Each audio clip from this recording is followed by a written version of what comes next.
In the spring of 1945, Nazi Germany has been defeated. The Allied armies are in Bavaria. French and American troops seize Adolf Hitler's Eagle's Nest and raise the flag over this fortress. Among them is Bernard de Nonancourt, a 25-year-old officer from Champagne. His mother owns the Laurent Perrier house. They make a discovery, the wine cellar stocked by Goering, who was an avid drinker and a great lover of champagne. There they indeed find thousands of bottles. Before him shines a treasure, 500,000 bottles of the finest wines, from Lafite Rothschild, Mouton Rothschild, Latour, Yquem to Romanée Conti in one corner, cognacs and ports, many dating back to the 19th century. The young Nonancourt is awestruck by the hundreds of cases of champagne. He recognizes them. 5 years earlier, he had witnessed the Germans loading them into their trucks, meticulously looting the wine cellars. This bounty now lies before his eyes. They will help themselves a little. There was quite a bit of consumption on site, which seems normal to me. It was an unimaginable treasure. That a man like Hitler, who did not appreciate wine, would stockpile such wonders in a specially dug cave in the mountain seems incredible to him. These bottles were looted and purchased by the Germans since the beginning of the occupation in France. How did they manage to plunder this treasure? Did the French allow it to happen?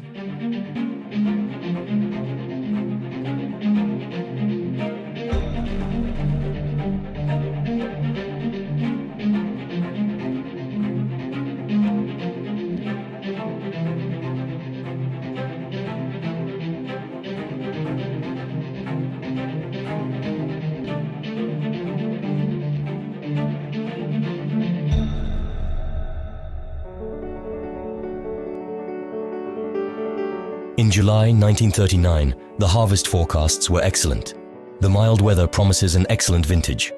Then, it rains incessantly for 6 weeks.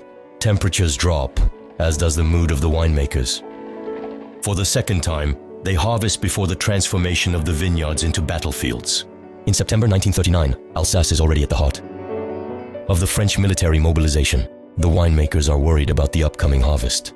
Like everyone else, they are anxious. France declares war on Germany. The Second World War has just begun. In the Haut-Rhin, at the heart of Alsace, in the village of Riquewihr, the Hugel family has been tending the vines for several generations. André was then a young teenager. He recalls his first months of war. In Riquewihr, at first, we welcomed all the people who were evacuated 10 kilometers from the Rhine, which means, with Strasbourg, 400,000 people are evacuated. The government orchestrates an extensive campaign to assist the winemakers. Extensions are granted to the vintners called to serve. Detachments of soldiers hurry through the vineyards. The requisition of draft horses is postponed until the end of the harvest.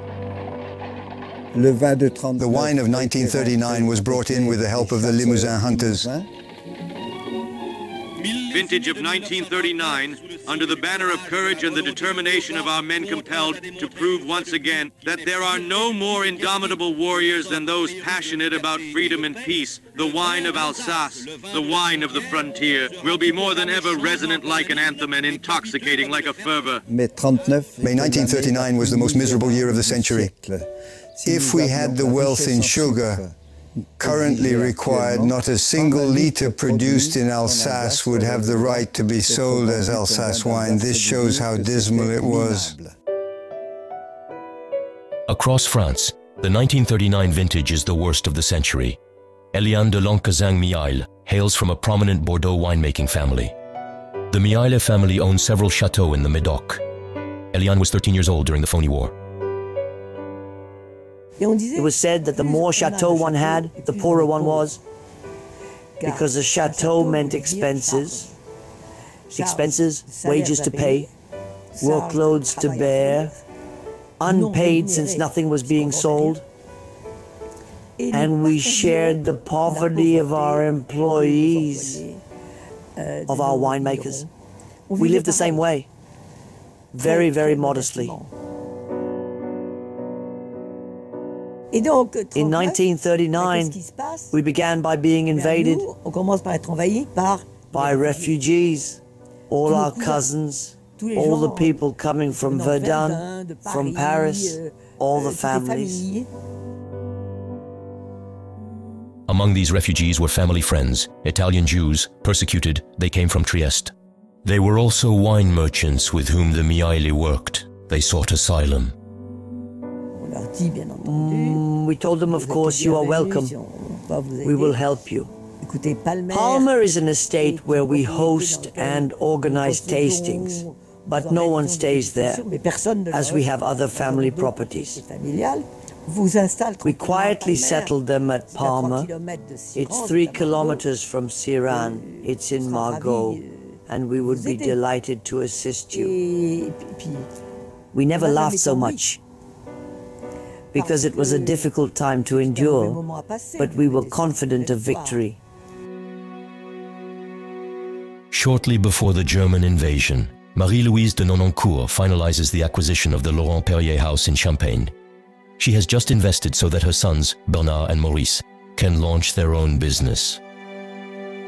Laurent Perrier is an old house dating back to 1812, but after the death of Madame, Laurent Perrier fell into decline, and it was going nowhere. This gave Marie-Louise de Nonancourt the idea to buy this house, which no longer amounted to anything. In 1939, it was said, there were 12,000 bottles in the wine cellar under mortgage. Sales reduced practically to nothing. 7 hectares of vineyard, 7 being still the most significant asset. There isn't much, but everything must still be done to preserve this small capital. The Germans did not leave a good impression during the last war, where everything was looted and destroyed. Marie-Louise de Nonancourt had part of her cellar bricked up to conceal her stock of 12,000 bottles. It is even said that she placed in the niche where she stored some of her bottles a statue of the Virgin Mary that was personal to her. As in Champagne, everywhere people began to protect their bottles and wine barrels. In Paris, all establishments with wine stocks are preparing for the inevitable. André Terrel, the owner of the most famous among them, the restaurant La Tour d'Argent, is particularly worried. His son, Claude, arrived in Paris on May 12, 1940, just 2 days after the Germans crossed the Meuse. My father, Claude Terrel, was at the helm of the establishment. He was quite patriotic, and an aviator at Bron, where all the French planes were grounded, bombed by the Germans.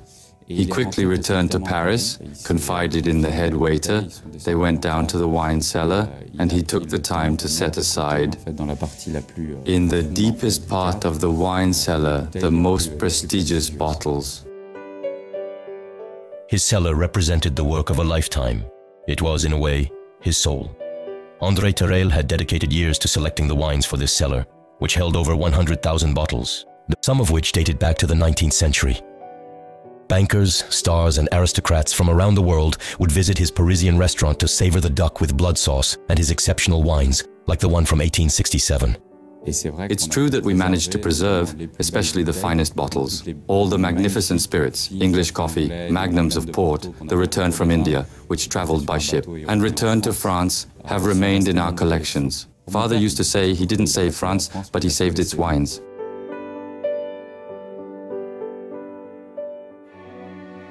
In Beaune, Burgundy, there was fear of looting in the event of a German victory.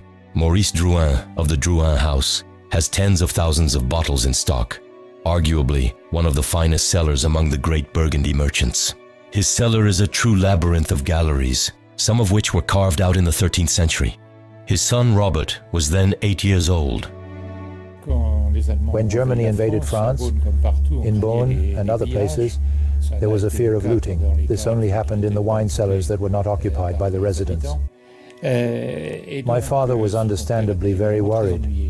He came up with the idea to wall off part of the wine cellars behind which the most important wines were stored. These included the wines from the Domaine de la Romanée-Conti. We are at the location where the wine cellar was walled off. Right here stood a hastily erected wall in 1940. I remember the construction because for us it was a source of amusement, and we were tasked with supposedly disguising it with dust, cobwebs, and so on. This wall remained and served its purpose, even though the Germans did not really venture down into the wine cellars when they arrived in Beaune. Many households thus wall up their cellars, but in the euphoria following their victory, the Germans do indeed plunder the estates that have not taken precautions. Then the occupiers settle in, requisitioning the houses. And then it's the turn of the vineyards, as in Bordeaux. Naturally, they are all too happy to occupy all the chateau. They requisition everything, either for the headquarters or for the troops. At Palma, the order for requisition, and Bourg the next day. The trouble at Chateau Palma is that the good bottles are safe, but not the Jewish friends of the family. They go up to Palma, a wall, a brick wall between the chateau's kitchen and waste, bringing in as much dust as possible to thoroughly dirty and convincingly prove that it has always been there. Then we hid all our Jewish friends behind this wall and told the children to remain silent. I was tasked with delivering food daily from Sairan by bicycle, passing by the Germans, who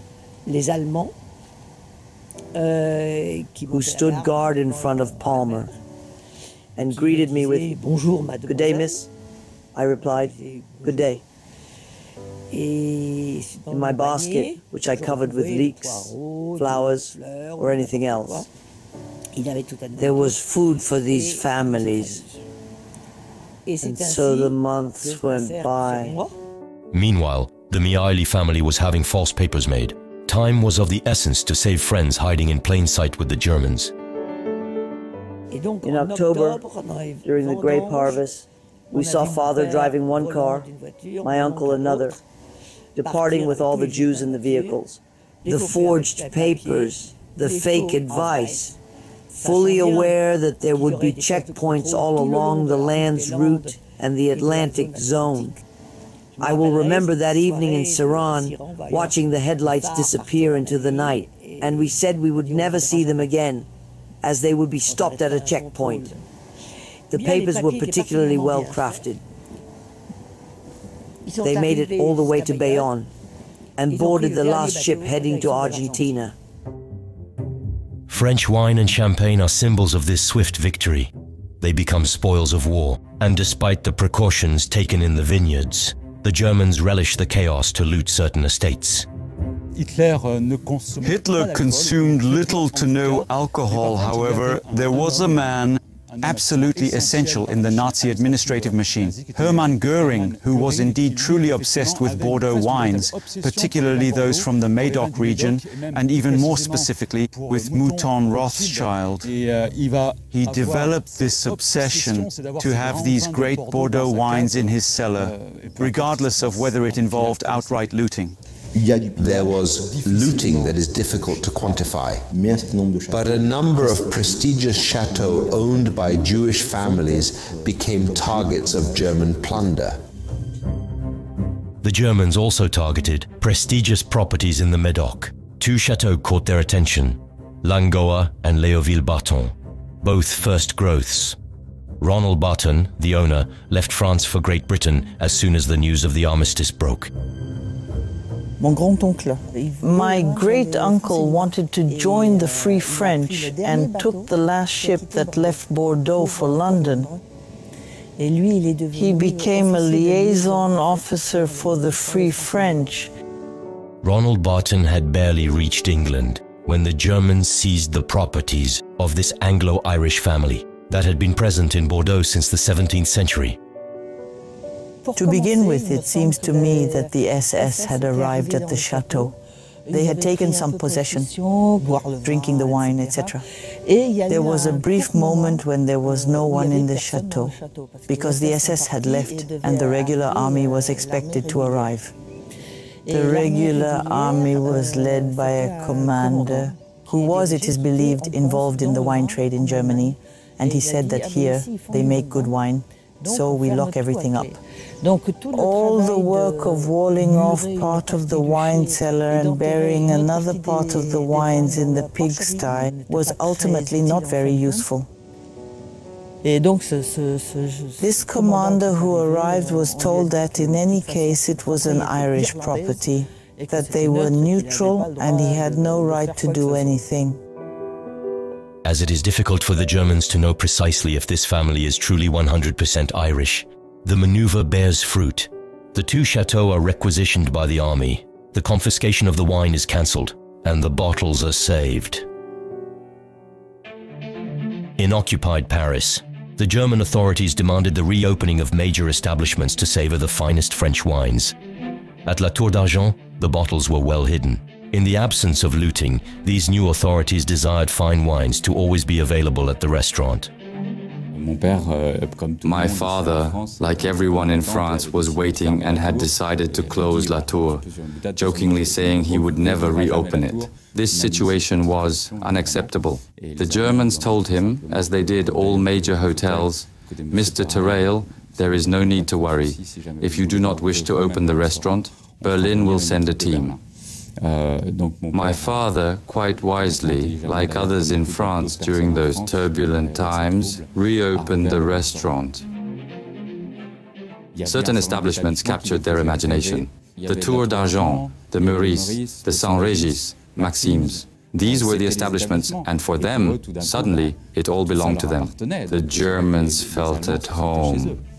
Yes, the Tour d'Argent was part of this circuit, I suppose, that they dreamed of.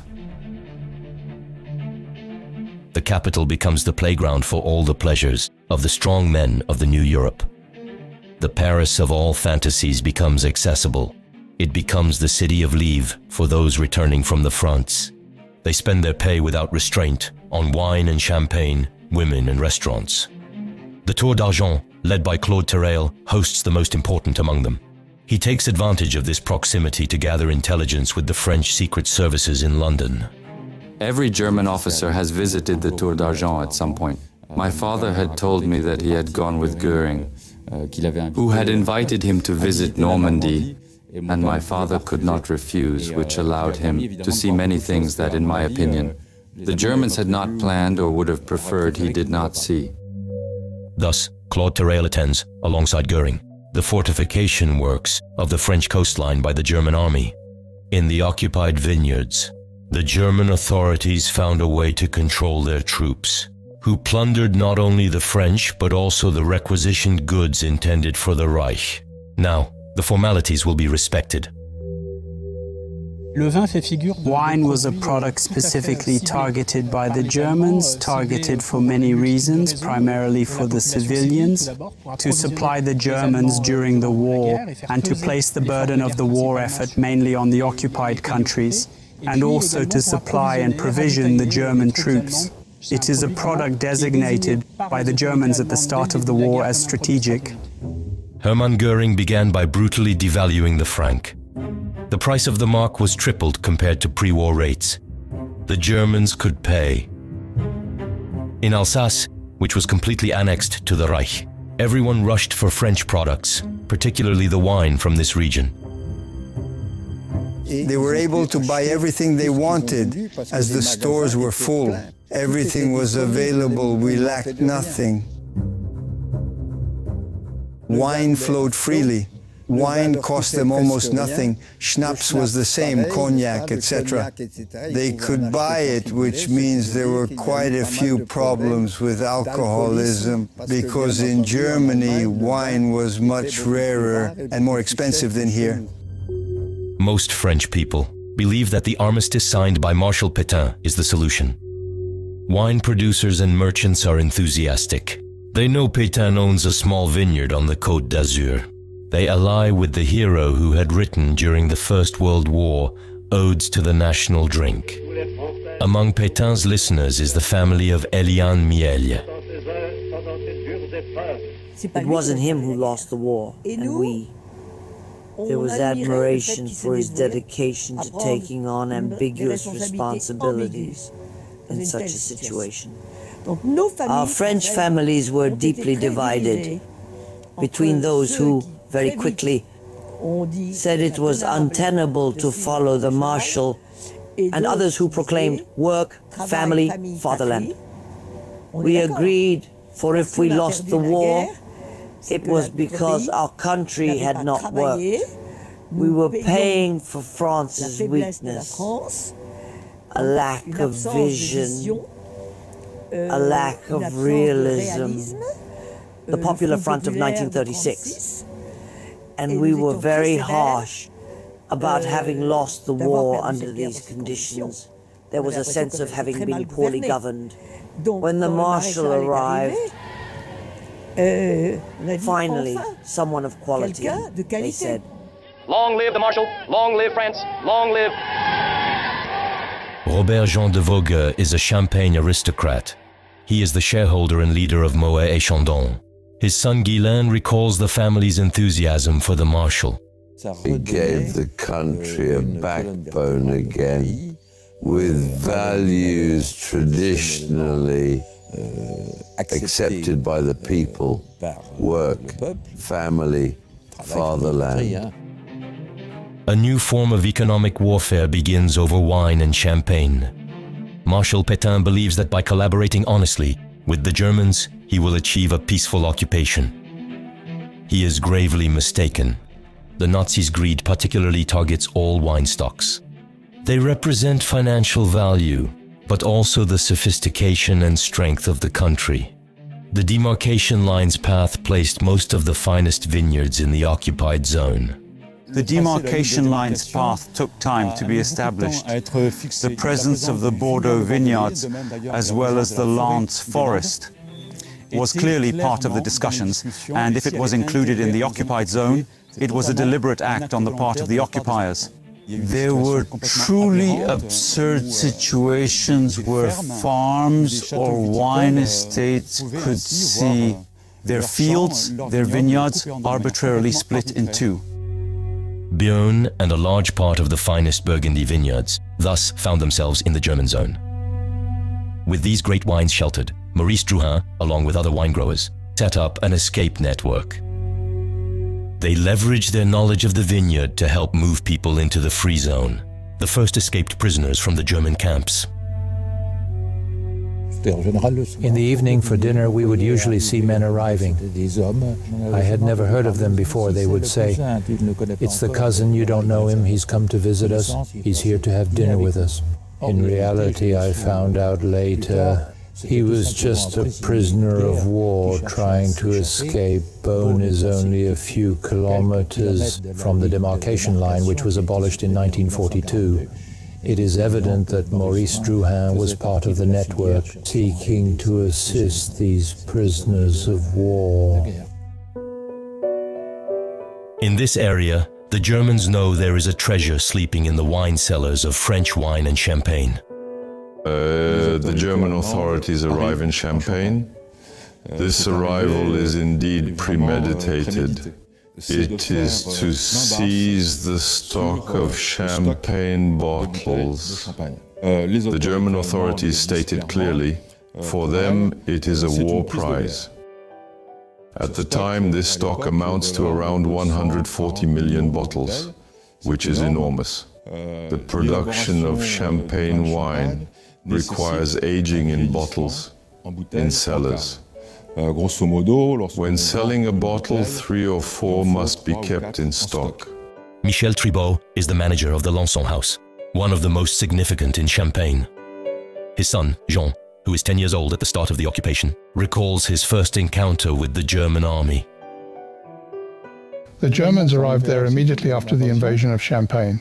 They would go to places like Pol Roger, Lanson, Moët, and then load trucks with champagne. They didn't ask for anything.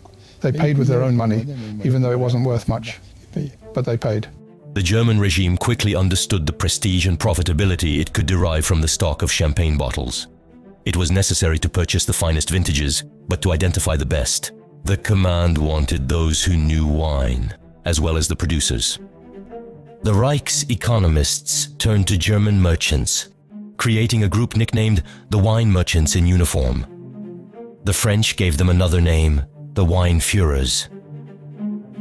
Their job was to buy as many fine wines as possible, to ship them to Germany to be quickly resold on the international market with a substantial profit, contributing to finance the Reich's military campaigns. They also purchased the lesser quality ones, which are distributed to the troops. For Champagne, it is Otto Klebisch who becomes the Führer of this vineyard. Otto Klebisch is a former agent of a major champagne house who possesses a very precise knowledge of champagne stocks and the workings of the champagne profession. He is someone who would be difficult to deceive. Klebisch was a German merchant who had interest in a business dealing with Sekt, German sparkling wine. His appointment as Weinführer in Champagne was not an innocent move by the Germans. Klebisch knew the trade. He was very francophile, that I can assure you. He was a man, I would say, intelligent, very well-mannered. The people of Champagne are allayed by the arrival of the German official, in charge of the Reich's supplies. Otto Klebisch, despite being very close to the Nazi regime, was born in France. At that time, Champagne was divided into a multitude of producers, so it was necessary to unite to resist the German demands. It was essential to intervene between the people of Champagne and the German authorities. A spokesperson was needed, and one was appointed very quickly in September 1940 by a letter from the Vichy government, which designated Robert-Jean de Voguet as the liaison with the German authorities. Upon his arrival, Otto Klebisch found himself caught in a bind. The 1940 harvest is a disaster. Under pressure from Berlin, which demands increasingly larger shares of the Champagne house's stocks, the Germans' demands are becoming more and more pressing.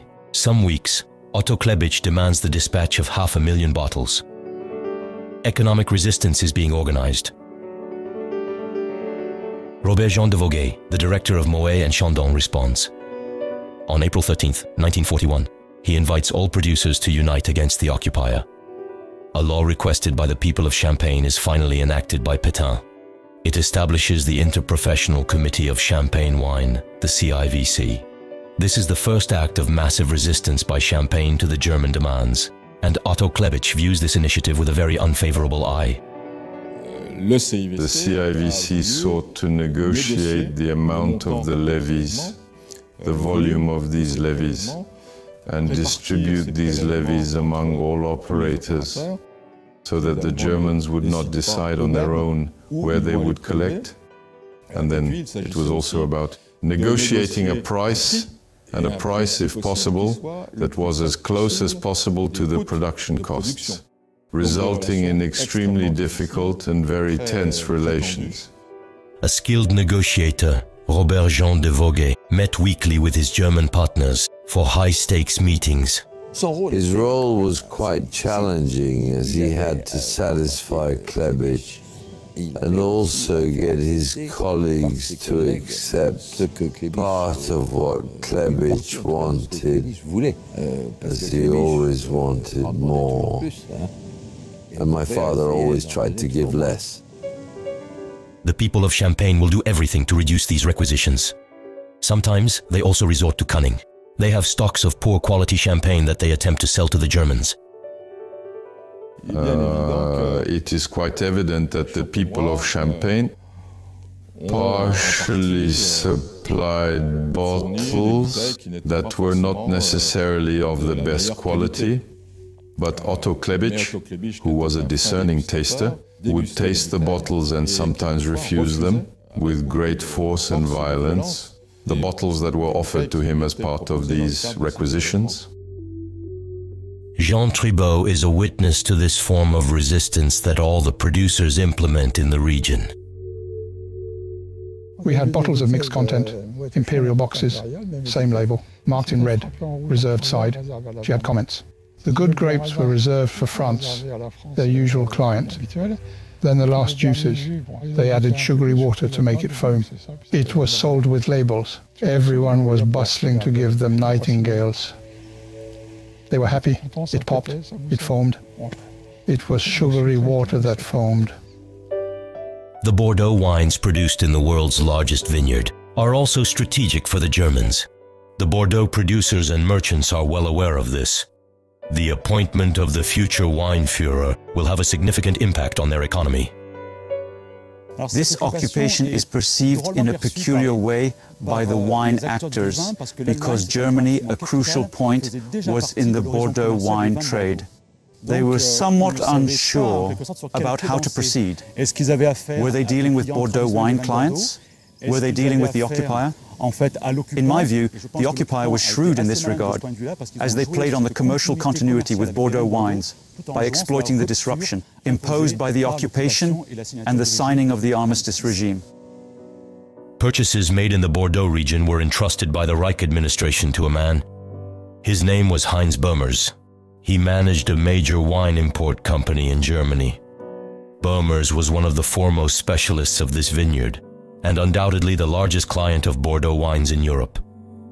He supervised and oversaw a network of about 10 German buyers stationed in major vineyards, especially those of high quality. The situation is clear. He was summoned as early as May 1940 by the Reich Ministry of Agriculture to serve as the German official in charge of wine purchases in France because he had an intimate understanding of the local economic fabric, and he was well acquainted with Bordeaux wines.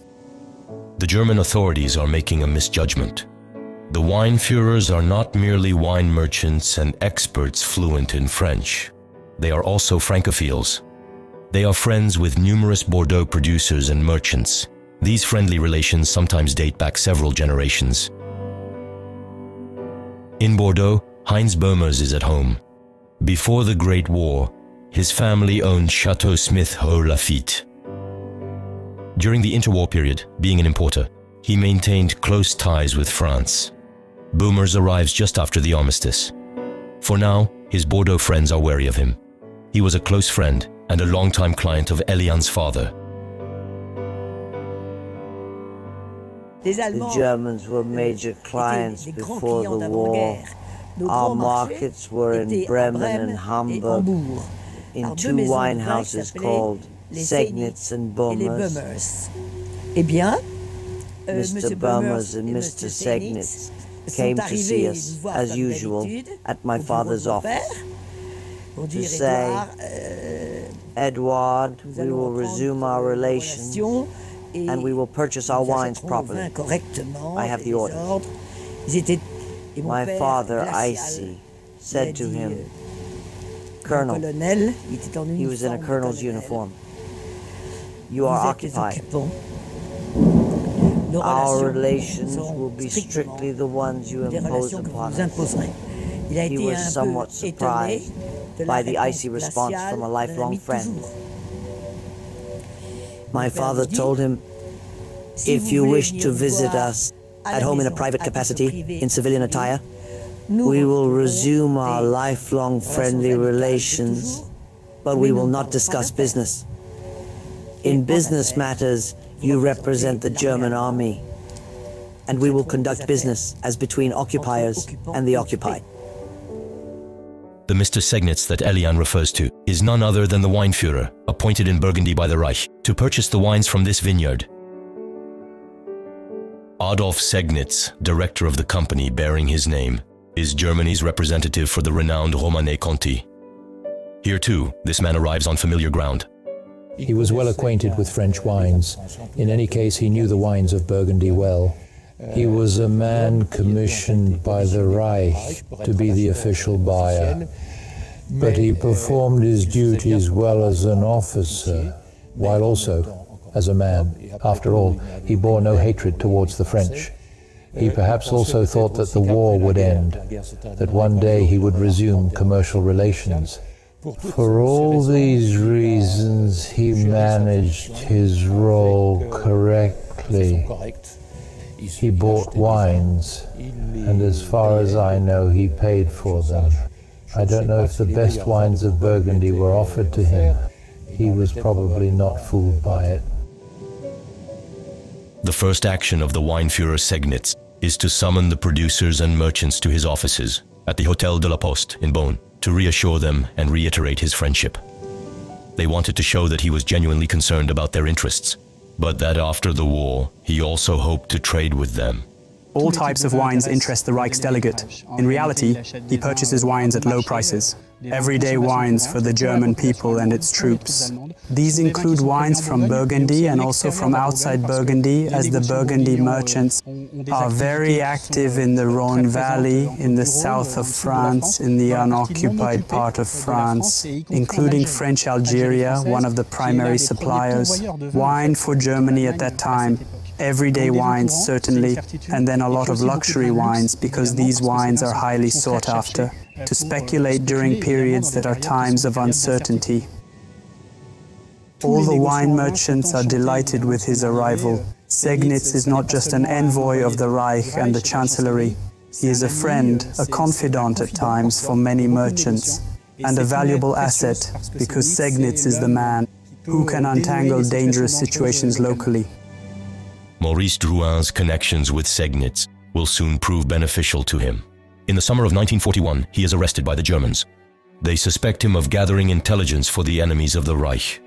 Maurice Drouin is a close friend of the American General Douglas MacArthur, who became the leader of the American armed forces in the Pacific. They had fought together during the First World War. He spent 7 months, which is no small feat, in Fresnes prison near Paris. The first weeks or the initial months, it was the month of October, November, to the extent that he could correspond with his family, with his wife. He was able to give some instructions. For the vineyards, for the harvest that was approaching, he also provided advice on economic plans. During the war period, it was not advisable to significantly expand trade. He did not want to engage with the Germans, it could only be with the French. He had wines of very high quality in his cellar, and he liked to preserve as many as possible. Despite these letters showing his determination not to surrender his fine wines to the Germans, they find nothing to reproach him for regarding his contacts with MacArthur. The interventions of his family, his lawyers, and the support he receives from Adolf Segnitz allow for his release in the spring of 1942. Maurice Drouin, the vice president of the Administrative Commission of the Hospices de Beaune, barely out of prison in 1942, receives a letter from the prefect urging the commission strongly to make a gift to Marshal Pétain. They could not do otherwise. In Burgundy, as in the rest of France, the Marshal and his policy of collaboration are adored. He inspires such veneration. The Burgundy Producers' Union offers him 66 cases of wine, taking care to include some from 1856, the year of his birth. Maurice Drouin must urgently convene the assembly of the Hospices de Beaune to meet the demands of the French authorities and offer the hospices' vineyards to the Marshal. They select a highly coveted plot from a vineyard overlooking Beaune. We will detach a portion of the Hospices de Beaune, this small terroir behind me, called Les Turons, and specifically the Cuvée des Dames Hospitalières, and it is this that is offered in May 1942. It becomes the Clos du Maréchal Pétain. There is a sense of pride among the Beaune elite, I would say. For 2 years, this close, the grape harvests are conducted by the Hospices de Beaune. It is they who must work on these harvests. Bottles are sent every month to Marshal Pétain. He receives his case of wine at the Hôtel du Parc. A vineyard offered to Pétain, while German demands for wine continue to rise. The wine shortage is widespread. Wine production continues to plummet. Before the war, the vineyard was already in poor condition. In 1940, the decline was 30%. By 1942, volumes barely reached pre-war levels. The wine growers can no longer keep up. They lack everything needed to work the vines. During the war, Burgundy's production was extremely limited. On one hand, due to technical reasons, a shortage of personnel to properly cultivate, a lack of treatment products to combat diseases, particularly copper sulfate. To meet German requisitions, the Vichy government launched a vast campaign to recover metals, to produce the sulfate used to protect the vineyards and thus attempt to increase wine production. Supply the raw materials yourselves to the factories that will produce copper sulfate this winter and lead arsenate. For economic recovery, to ensure France's supply, sell your non-ferrous metals to the state. The lack of copper sulfate and the weather conditions are putting all the small producers at risk. Jean Guillot is a teenager. He recalls the challenges his father, a vineyard worker, faced on the large estates of Meursault, south of Beaune. The few acres of vineyard he owned were no longer enough to make ends meet. My father in 1941 did nothing. Everything froze. In 1942, it hailed and we had no money left. We had to borrow, and that's how we got to know the banks. It worked well. They lent to those who could repay. My father had nothing at all. We couldn't get sulfur or copper sulfate to treat the vines and the disease. The grapes were somewhat stunted, and in those years we didn't produce much either. I helped my father. We made it through. And no one in our family starved. In the vineyards, producers also faced a severe shortage of labor. Many men were prisoners. Yet, vineyard work required numerous seasonal workers for pruning or harvesting. As a result, women and children were called upon to help. At the Miailly estate, everyone was mobilized. The vats needed to be filled. We, the kids, worked a lot because we worked in the vineyard, since all the men were prisoners or at war. Among the children, the little ones were privileged. They were too young to work the land. All those between 7 and 10 years old, they had an easy life. All those between 10 and 17 years old had to take on all the responsibilities. We loved it because we did it as a group, and we felt like we were saving France.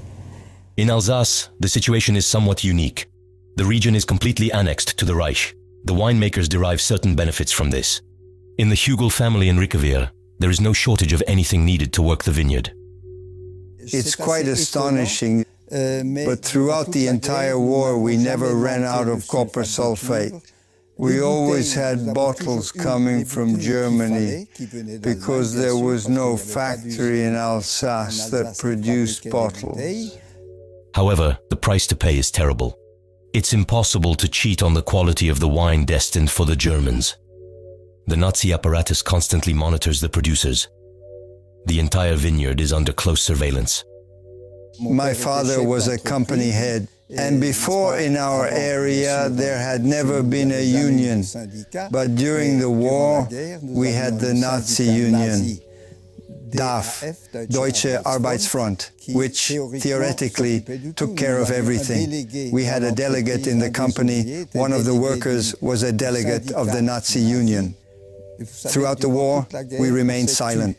We never said what we thought, not even to a neighbor, because that neighbor could, with an unfortunate word, bring you back under the watchful eye of the Gestapo, which was all-encompassing. The Nazi regime, desperately in need of men-in-arms for the Russian front, goes even further. It mobilizes different age groups in Alsace. The Hugel family is hit hard. André has 2 older brothers who leave under the flags. Desertion is impossible, otherwise the families are sent to concentration camps. Then my brother Georges, born in 1922, left in October 1941 to complete the 6 months of service in the Reich Labor Service. That's how it translates, RAID. This was essentially a military preparation. And my brother joined the Wehrmacht in March. He was supposed to go to Russia. In the vineyards, producers do everything they can with the resources at hand to achieve high production and meet these German requisitions. For others, the occupation is a boon. The intermediaries between the wine producers and the German buyers are the merchants. They are the ones who benefit from the new wine market organization monopolized by the German buyers. Among these business professionals, revenues are skyrocketing. The wine market is a fantastic El Dorado that allows fortunes to grow beyond comparison with the pre-war era. We see adventurers proliferating, creating trading offices from scratch and sometimes becoming, within a few months, genuine operational players in the wine market and amassing truly astonishing fortunes. During the war, Joseph Romand was an accountant for a major wine merchant in Beaune. Yes, business was thriving and flourishing. Those who worked with the Germans, I say nothing, but they were working. In this part of occupied Burgundy, they sniff out opportunities and easy money. Among the merchants of this vineyard, a minority between 15 and 20% will enrich themselves by making fabulous deals. They are unscrupulous, willing to do anything to sell to the occupiers. Of course, in Beaune, we know the names of individuals who became wealthy very quickly. André Boisseau, Henri Leroy, Marius Clerget. A few kilometers from Beaune lies the village of Pommard, known for producing great white wines. It is in this village that the Clerget enterprise is located. He is a figurehead of a small trading house on the eve of the war, who, along with his brothers, quickly amassed wealth in a rather spectacular manner by seeking sales from successive Reich delegates, and then from Nazi offices, the Gestapo, the Wehrmacht. He will use sea fennel to try to expand his business, and his success grows rapidly. He is a character who quickly falls from grace. In the most extreme political collaborationism, and who parades through the streets of Pommard in a Wehrmacht uniform to assert his authority over his fellow citizens. A rare testimony, Gilberte Emotte is the daughter of a small-scale producer in Pommard. Her father manages the village cooperative. As a teenager, she witnesses the excesses of collaboration in the Burgundy vineyards. With Gilles, we knew it. The Germans were at home with him. He was with them like a friend. He was a collaborator. He got whatever he wanted. There were swastikas at every window. I can still see it in my mind. Very quickly, these merchants emptied all available stocks. To continue making money, they absolutely had to find wine, regardless of its quality. We have merchants who embark on a quest for colossal volumes of wine outside of Burgundy. Further south, heading towards Algeria until 1942, then towards the south of France, as Adolf Segnitz, the Reich's delegate, is also appointed south for the Côte-du-Rhône and Provence regions. The merchants take advantage of the chaos of war to devise financial schemes. These allow them to circumvent the blockade and increase their wealth through large-scale tax evasion. A number of networks intertwine across Europe, even during the harsh years of the war, enabling our merchants to sell, sometimes through neutral countries, sometimes through tax havens. I think of Monaco, which facilitates the sale of significant quantities of wine abroad, including to belligerent countries opposed to Germany. Monaco is a rather unique territory, both occupied and neutral at the same time, occupied by Italy, yet still a neutral country, maintaining international relations with the USA and the UK during the war. All major sales are conducted through Monaco, which hosts hundreds of shell companies that are, in reality, front companies concealing French trading firms. In the southwest, Bordeaux merchants are also active. They are in direct competition with the Burgundians. Bordeaux wines are also highly sought after. The wine leaders purchase many fine wines for prominent German figures, such as Goering, and astronomical quantities of everyday consumption wines. There are major merchants who will create shell companies. This is the case with the Eschenauer House, with the Société des Grands Vins Français, which will direct most of its sales to meet Böhmer's demands. Louis Eschenauer, nicknamed the King of Bordeaux, is a 70-year-old merchant in 1940. He has long been specialized in exporting to Germany.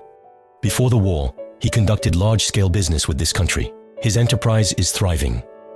In Bordeaux, his close ties with the German command allow him to further increase his fortune.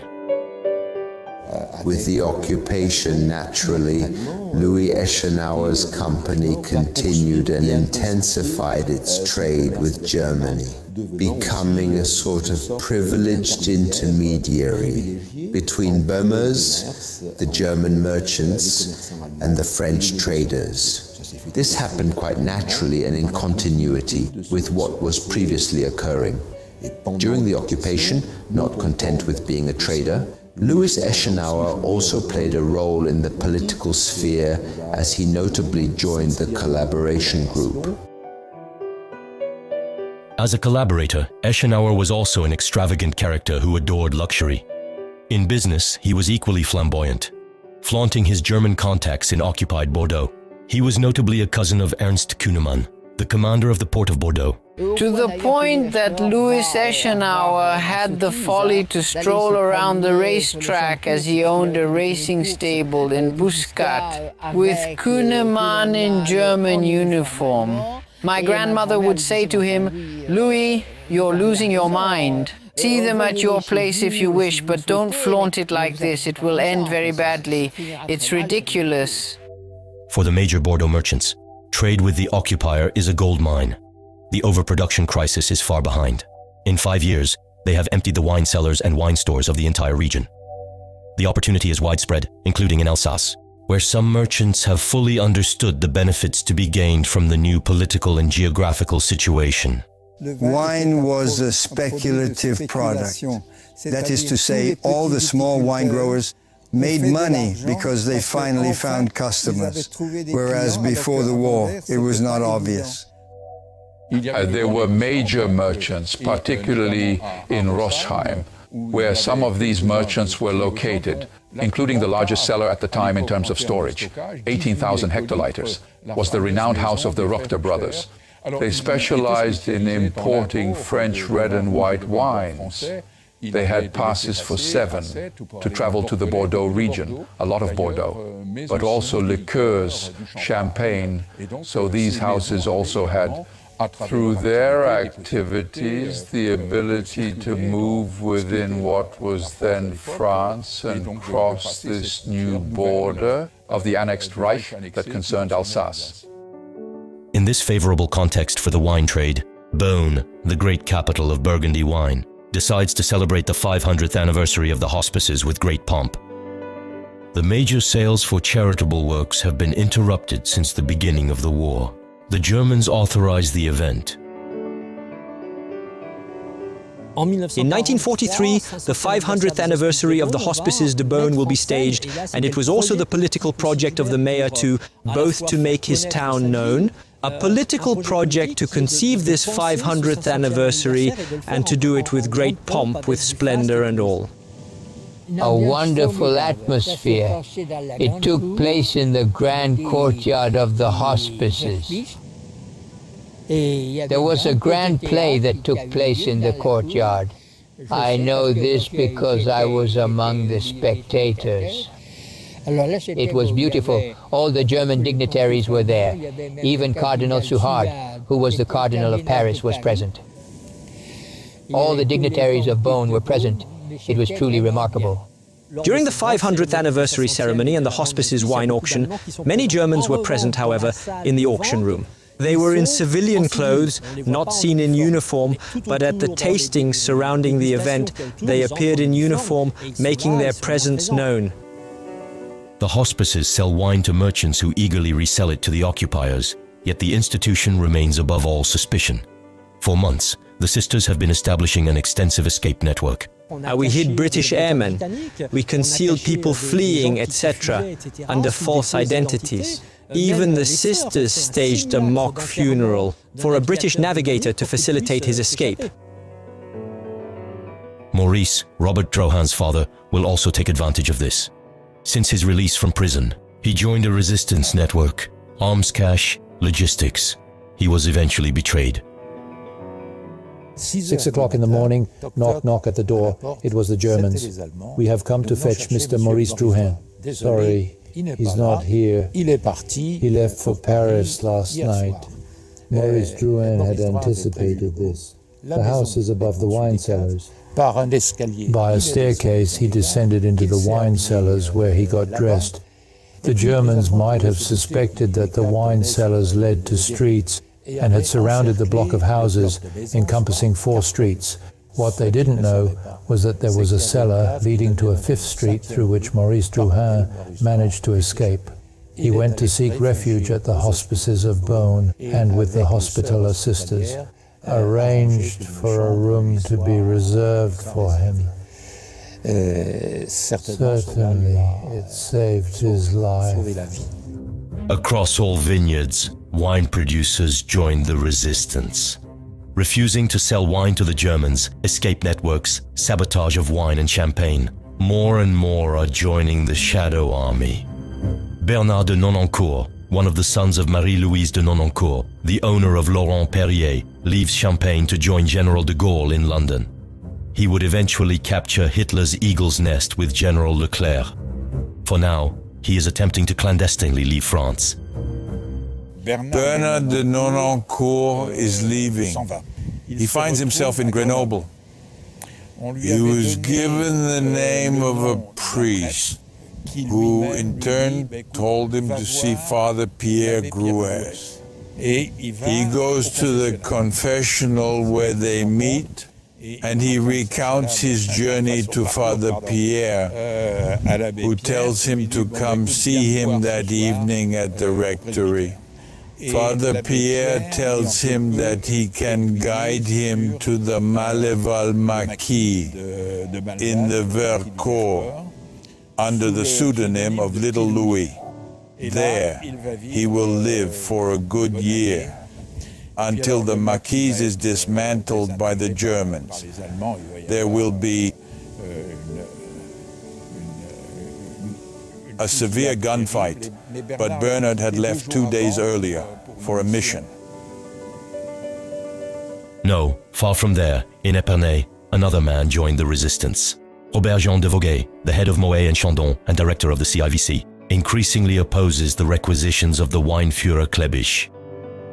He is also one of the leaders of a resistance network in Champagne. This network notably gathers intelligence. It provides information on troop movements. To achieve this, Robert-Jean de Voguet uses the delivery notes of bottles to the army. This also allows him to identify hidden German armament factories in his region. These pieces of information are passed on to the Free French Secret Service. It all started with a network called the Eleuthère network that he established. The idea is to form an army ready for combat when the Allies arrive. Unfortunately, they have no weapons, they have nothing, and he will be arrested in 1943. A member of his network broke under torture and gave up names, and my father never held it against him. He always said that in conditions like those, one cannot know how they would behave. Robert-Jean de Voguet is sentenced to death by a Reims court under German orders. They also compel French newspapers to denounce the assistance provided by de Voguet to the resistance. Propaganda notably highlights the discovery of weapons in crates of Moët and Chandon Champagne. The news sends shockwaves throughout the Champagne region. As everyone knew his significant role, it sounded an alarm in Champagne with people saying, "We no longer have our interlocutor, so what will the Germans do? They will demand, without us being able to defend ourselves." The entire Champagne region rises up. That is to say, Maurice Flon, the CGT delegate, calls for a general strike. The reprisals are very harsh. The companies associated with the strike movement are each subjected to a fine of 600,000 francs or a 40-day imprisonment for their directors. Most prefer to pay. Robert-Jean de Voguet saw his sentence commuted to deportation. He was nevertheless deported under what was known as Nacht und Nebel, which means night and fog. Those who were marked as night and fog were not expected to return. Moët and Chandon is decapitated. Its executives are imprisoned or deported. Within a few months, the occupying authorities placed Moët and Chandon under German administration. The man appointed to lead it was Otto Klebich. But this confiscation was short-lived. The French and their allies landed in France starting in June 1944. The Germans stationed in the vineyards hastily packed up and left. In Beaune, just before the liberation, the French friends of Weinführer Adolf Segnitz still took the time to thank him. On September 18, 1944, as the German army was in full retreat and collapse in France, François Bouchard, president of the Wine Merchants Union, along with the dignitaries of Beaune, organized a farewell dinner for Adolf Segnitz. It was, in reality, to thank him for his good collaboration during the war and the favorable opportunities he facilitated with the merchants and traders. In Burgundy, during their retreat, the Germans continued to fight. In early September, they were near Beaune, in the village of Meursault, where the family of Jean Guiot lived. There was some damage, but in Meursault the worst was that they entered the Grand Cru and then crossed them diagonally, all the way into the neighboring country, spanning 50 meters wide. There wasn't much left. There were piles of wire, broken stakes and shattered vines. I know someone who was heartbroken because my father had a Premier Cru vineyard, and it was precisely through that one they passed. It was devastated. One could say 80% destroyed. Because the grapes were already formed. It was the eve of the harvest. Just 2 more weeks, and then it would be harvest time. At the same time, other troops were liberating Champagne. In early September, the Americans entered Epernay. One by one, the vineyards were liberated. We saw an American column racing through the path, and we were astonished. People were tossing the remaining bottles that had remarks on them.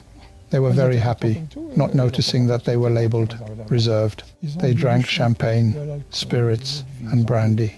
My mother made freezers. They emptied everything, consumed it all. The soldiers carried them to place them back into a large vat, bought it, and then left just like that. There was a Frenchman shouting because I had no more bottles. I am French. Among these soldiers liberating Champagne is Al Ricuti, a young Franco-American GI from Baltimore. Bilingual and a translator in the army, he was assigned to the second wave of the Normandy landings. He arrived with General Patton's army at Avenay-Val d'Or in Champagne in the last days of September. He stationed for a few days in this small village. They are in the village. I believe they see the young girls as they speak French. They are invited to eat, to have a proper meal. They camped a few meters from their house, in a field just next door. After the bivouac, they come to taste a bit of champagne at the locals' home, thus certainly enjoying a small moment of welcome comfort. They meet the 3 sisters. They were several friends. They corresponded throughout the war. There is indeed a lovely spark at the outset. The spark is mutual. Paulette Revolt is the eldest of the 3 sisters in this family. The Revolt were then only small producers. They are in this prominent place of Pinot Noir in Champagne, just before the war. Al Ricuti spends only a few days in Champagne, as his unit returns to combat in eastern France. In early December 1944, American troops enter Alsace. At the Hugel estate in the Riquewihr region, the human toll is severe. The 7 villages around us, Kaisersberg, Amerschwihr, Benwihr, Ostheim, were completely destroyed with a significant number of civilian casualties. A heavy human toll and a vineyard suffering extensive damage. The winter of 1944 to 1945 was very cold, with snowfall, causing shells that landed on the frozen ground to explode immediately. This meant that the shrapnel destroyed the vine stalks. The worst were the Sherman tanks that roamed the vineyard, catching on the wires, who dragged kilometers of barbed wire behind them. We were fortunate to be liberated by the Americans of the 36th Infantry Division from Texas, who freed us on December 5, 1944. By early January 1945, the whole of Alsace was liberated. In this region, fully annexed to the Reich for 4 years, liberation had a bitter taste. Several 100,000 young men, forcibly conscripted, were still missing. We were delighted, but there wasn't, as in the films we see, Leclerc's troops arriving in Paris, people with flowers, etc. No, we were happy, but at that moment we were separated from my brother and all the other Alsatian soldiers who were in the German army. You see, the problem is entirely different in Alsace. Unlike Alsace in the southwest, after having emptied Bordeaux of its wine, the Germans withdrew without a fight. The world of wine played a significant role in this peaceful liberation. It was the work of those who were closest to the Germans. In Aleria, the mayor of Bordeaux was to play an important role in this regard, but also Louis Eschenauer. Louis Eschenauer made contact in mid-August with Ernst Kuenemann, the commander of the port of Bordeaux, to ask him to save the port. He negotiated personally, exerting all his influence, imploring Kuenemann to act wisely, telling him that it would be pointless otherwise. Causing more casualties will serve no purpose, nor will causing damage. It is better to leave with honor and everything will go reasonably well. These family ties with the German commander Ernst Kuenemann of the Bordeaux port allowed for negotiations regarding Hitler's order, which had commanded the port to be blown up and to fight to the end. Overall, the Germans left almost intact the production facilities of the world's most prestigious wine estate, except for the Rothschild estate, which was extensively looted and damaged. At the Miaille estate, they are reorganizing. I won't tell you the state in which we found the chateau. We had to clean everything up. Since we had no money, we gave it a coat of paint with a roller, and we filled in the holes. And then we restarted the estates as best as we could. Upon liberation, the purge began in Bordeaux and throughout the Bordeaux vineyards. It was immediate. The resistance fighters targeted symbols, those who benefited the most: politicians and especially wine merchants. The most illustrious among them was Louis Eschenauer, known as the King of Bordeaux. He was fortunate to be arrested by the FFI and not by the FTP, because all those who were arrested by the FTP faced much harsher treatment, and it was much more difficult. He was imprisoned at Fort Tuhar in the same cell as Marquet and with Father Berger, and he will be judged by a court presided over by Mr. Lambert de Cesseaux, who incidentally has become a fierce resistor after having been a staunch collaborator. With these facts established, he will be heavily sentenced. The King of Bordeaux is eventually released. Like other wine merchants, he is stripped of his civic rights and placed under house arrest. In 1945 and 1946, the economic purge targets illicit profits. The fortunes of major merchants like Louis Eschenauer are significantly reduced. Nearly 1 billion francs in confiscations, 1.7 billion in fines by the end of 1946. Between 1945 and 1946, it's nearly 2.7 to 3 billion francs, which were taken from Bordeaux merchants for their transactions with the German occupiers. This purge was kept quiet, and even today, one can easily speak of a failed purge, as the press did not echo it during the period. On the contrary, the press and a number of political parties, notably the communists, were the first to denounce the lack of a purge. Fines and tax adjustments for Bordeaux merchants, but nothing for the major Burgundian collaborators. At liberation, all obtained or purchased resistance cards. As resistors, they were shielded from reprisals. All also emphasized the vital economic necessity of rebuilding the country during this period of chaos. As a result, after the joy of liberation, a heavy silence descends upon Burgundy.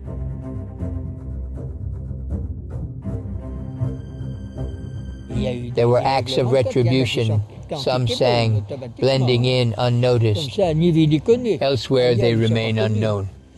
Some had to leave, it was inevitable. This naturally raises the issue of illicit profits, which is significant here in Burgundy, particularly in Côte d'Or. But it is a matter that the justice system quickly dismisses with considerable leniency. Through the archives, we find some clues about these sums. They speak of hundreds of millions accumulated, gold bars, all invested in apartments, purchases of casinos and private mansions in Paris. Entire estates have been established abroad for certain wine merchants. All of this is obviously very opaque because it primarily transits through black market channels. The Beaune hospices are working hard to get back some of their property, which was ceded under pressure to Marshal Pétain during the occupation.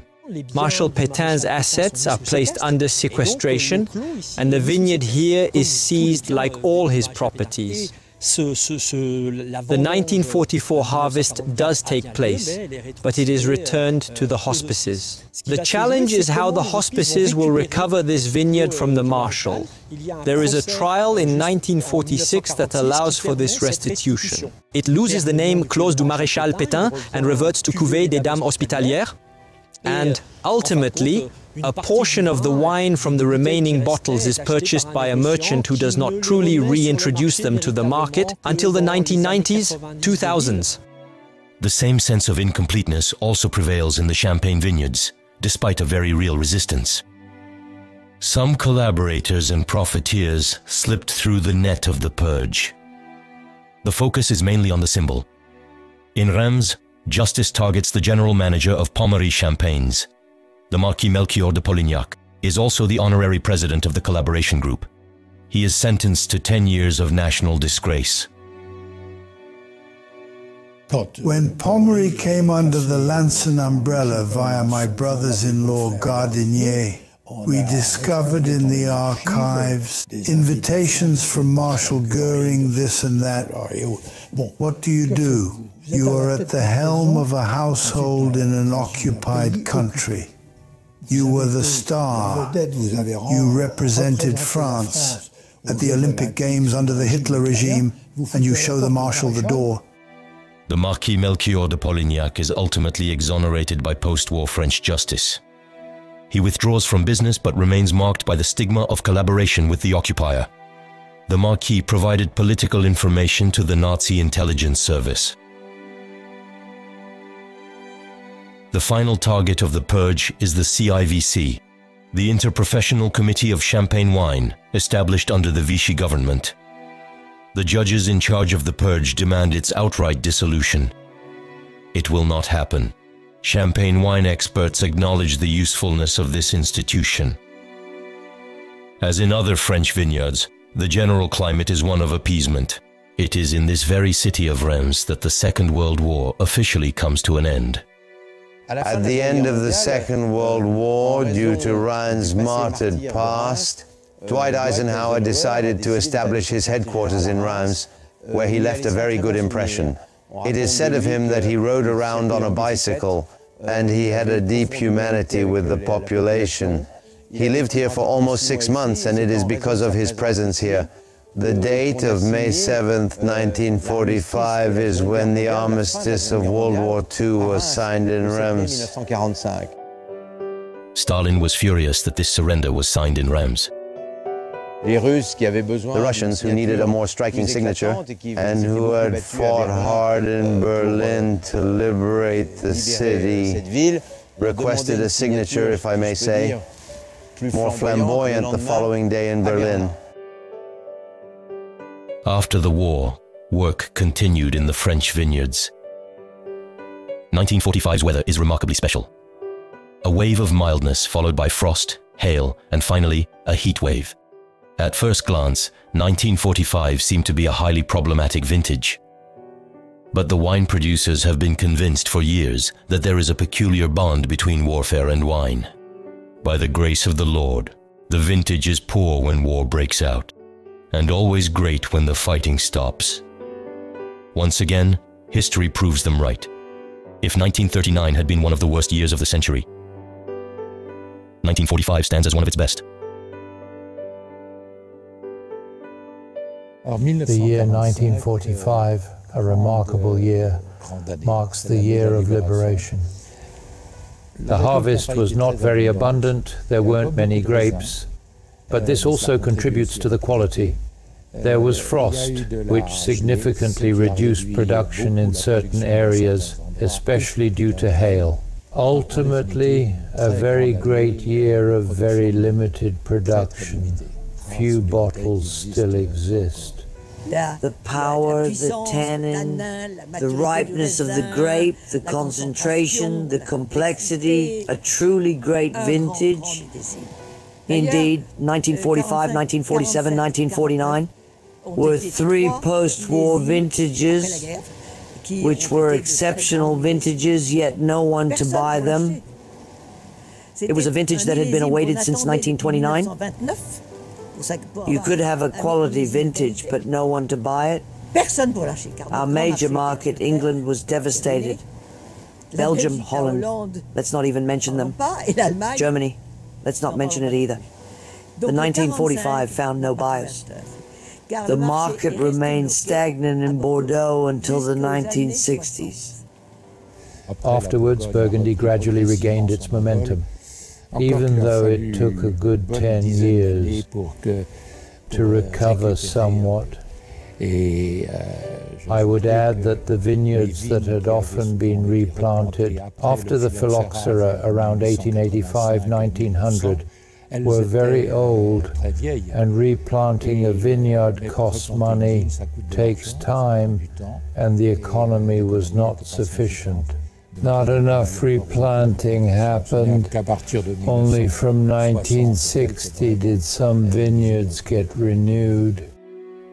In Champagne, 1945 was a great year. But the German raids are clearing out the wine cellars and stockpiles. The occupier left a slate behind. At the end of the war, the Champagne economy was drained. The houses were on the brink of bankruptcy. The stock, which was 140 million bottles, because the Germans arrived, dropped to about 80 million bottles. But this Champagne economy is still alive and ready to restart. But it will take a lot of time. The approximately 40 million bottles that were sold before the war were only recovered in the 1960s. It took a considerable amount of time to regain the level of activity and shipping that existed before the war. The war changed things, but it must be said that the great development of Champagne occurred after the Second World War. Since from 1750 to 1939, we went from 0 bottles to 40 million bottles sold. From 1945 to today, from 40 million to 300 million bottles for the entire industry. It was after the Second World War that Champagne made its international takeoff across the 5 continents. The war mainly purged the markets that were overcrowded, saturated before the conflict, and which would obviously reverse significantly. Wine became a rare and expensive product, which it was not before the war. In a certain way, 1945 marks the last great vintage of the 20th century. In total, the Nazi regime managed to extract nearly 50 million bottles of quality Champagne, Burgundy, and Bordeaux from French cellars, and millions of hectoliters of wine for everyday use. The Germans were the occupiers. They established a formidable legal plundering machine, purchasing under threat. Some French individuals became significantly wealthy. Among them, few were punished, but overall, the producers resisted. They retained most of their fine wines. These fine wines enabled them to revive their trade post-war. 8 years later, on July 8, 1962, in the capital of Champagne, the French were surprised to see German flags flying alongside the French ones. For the first time since the end of the war, a French president greets a German head of state. My father, Jean Tétinger, was at the time a young deputy mayor of Reims. And it is he who welcomes Chancellor Adenauer and General de Gaulle to Reims to take them to the cathedral, to see Monsignor François Marty, for this sacred reconciliation that General de Gaulle and Chancellor Adenauer wanted. They were both great Christians. They wanted a true Mass that lasted a long time. I remember very well, and they placed everything under divine authority. They did not want it to remain at their level, because in some way, both had experienced the war, they knew what it was like, and it was very fraternal. The wines evolve slowly and nobly. They carry within them the promise of a long life. Wine is part of our history. It helps define us. It is this symbol, this pride, and this wealth that the Nazis attempted to steal from the French. Robert Jean de Voguet survived the concentration camp. Very weakened, he reunited with his family in the spring of 1945. He resumed the reigns of Moët and Chandon and the CIVC. Back in the United States, Al-Rikuti could not find peace. He decided to send a letter to Paulette Revolt, whom he had met in Champagne. Their marriage was celebrated in 1963 in Avenue Val d'Or. Al-Rikuti became the first American to make champagne. Otto Klebich, Joseph Segnitz, and Heinz Böhmers, the three buyers appointed by the Nazi regime, continued to purchase French wines post-war for the German market. In Burgundy, Maurice Drouin safely left the Hospices de Beaune at the Liberation. Just like his son Robert Drouin, Eliane de Lancassin was later inspired by her father. She prioritized quality. She managed estates, including Pichon Longueville, which was on the brink of bankruptcy before she took the reins. This second growth competes with the best in finesse and depth. André Hugel's two brothers returned safely to Alsace. They are marked for life by their status as malgré nous. Their father, Jean Hugel, also had faith in tradition. He would often repeat his motto to his three sons: "A well-treated wine is an untreated wine." Today, their wine continues to be sold worldwide.